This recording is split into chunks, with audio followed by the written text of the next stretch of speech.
सिंह और खरगोश। बहुत समय पहले की बात है, जब जंगलों में इंसानों की हलचल नहीं थी, प्रकृति अपने पूरे वैभव में थी और जानवरों की अपनी दुनिया थी। उसी घने हरे भरे जंगल में एक सिंह रहता था। वह सिंह न केवल बलशाली था, बल्कि बहुत क्रूर भी था। उसकी भूख इतनी अधिक थी कि वह हर दिन कई कई जानवरों का शिकार करता। उसके भय से जंगल का हर जीव कंपकंपाता रहता। हिरण, खरगोश, बंदर, हिरन और न जाने कितने ही छोटे बड़े जानवर दिन रात अपनी जान की सलामती की दुआ करते रहते। जंगल का वातावरण पहले बहुत शांत था, पर सिंह के आक्रोश के बाद से हर तरफ डर और बेचैनी फैल गई थी। कोई भी जानवर खुले में घूमने की हिम्मत नहीं करता था। बच्चे अपने माता पिता की छांव में ही रहते और पक्षी भी पेड़ की ऊंचाई पर बैठकर सिंह की दहाड़ सुनते ही सहम जाते। धीरे धीरे जंगल की रौनक फीकी पड़ने लगी। सभी जानवरों के मन में बस एक ही सवाल था, आखिर कब तक वे ऐसे ही डर के साये में जीते रहेंगे। एक दिन जंगल के सभी जानवरों ने मिलकर एक सभा बुलाई। उस सभा में बारी बारी से सबने अपनी चिंता और भय प्रकट किया। सबकी राय थी कि यदि इसी तरह चलता रहा तो एक दिन पूरा जंगल वीरान हो जाएगा। आखिरकार उन्होंने साहस करके सिंह के पास जाने का निश्चय किया। डरते डरते वे सिंह के पास पहुंचे और विनम्रता से बोले, महाराज, कृपया हमारी बात सुनिए।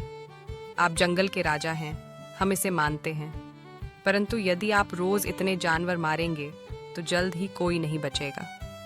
हम आपके लिए रोज एक जानवर भेज दिया करेंगे, जिससे आपको शिकार पर जाने की जरूरत नहीं पड़ेगी। कृपया हमारी विनती स्वीकार करें। सिंह ने गौर से उनकी बात सुनी। उसे लगा इससे उसे शिकार के लिए ज्यादा मेहनत नहीं करनी पड़ेगी। उसने शर्त रखी, रोज एक जानवर मेरे पास समय पर आना चाहिए। यदि किसी दिन कोई नहीं आया या देर हो गई तो मैं फिर से अपनी मर्जी से शिकार करूंगा। जानवरों ने डर के मारे उसकी बात मान ली। अब रोज एक जानवर अपनी बारी के हिसाब से सिंह के पास भेजा जाने लगा। सिंह को भी अब आराम मिल गया और बाकी जानवरों को कुछ राहत मिली। दिन बीतते गए, एक एक कर सबकी बारी आती रही। किसी दिन हिरण, किसी दिन बंदर, कभी कोई सियार तो कभी कोई जंगली मुर्गा। धीरे धीरे सिंह की भोजन सूची पूरी करते रहे। एक दिन बारी आई छोटे से खरगोश की। खरगोश छोटा अवश्य था, परंतु उसकी बुद्धि बहुत तेज थी। जब उसे पता चला कि आज वह सिंह के भोजन के लिए चुना गया है, तो वह डर के साथ साथ सोच में पड़ गया। वह जानता था कि सिंह के सामने उसकी ताकत कुछ भी नहीं, लेकिन क्या वह अपनी चतुराई से इस संकट का कोई हल निकाल सकता है?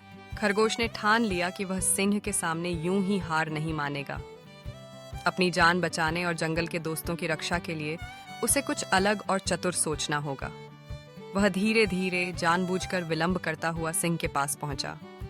सिंह वैसे ही भूखा था, ऊपर से खरगोश की देर से उसका गुस्सा 7वें आसमान पर पहुंच गया।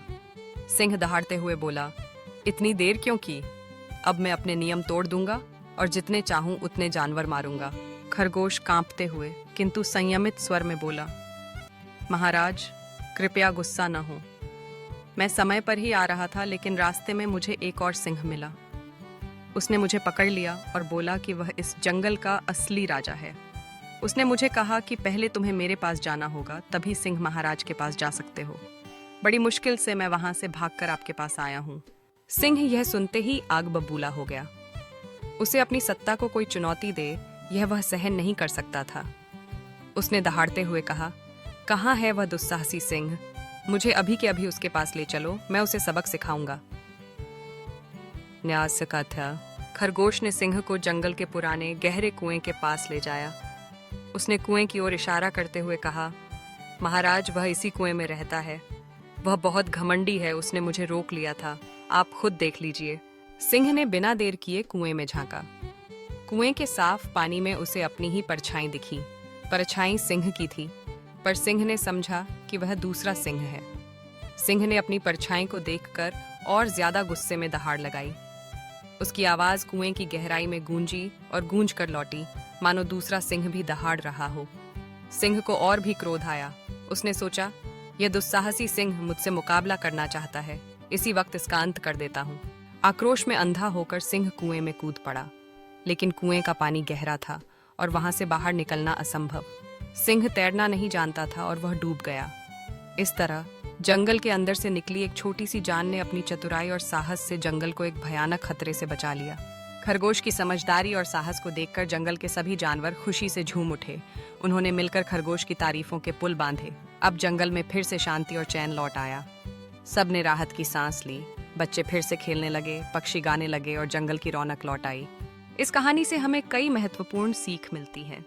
सबसे पहली सीख यह है कि कठिन समय में घबराने की बजाय ठंडे दिमाग से समाधान सोचना चाहिए। दूसरी बात, ताकत हमेशा सब कुछ नहीं होती, अक्लमंदी और चतुराई सबसे बड़ी ताकत होती है।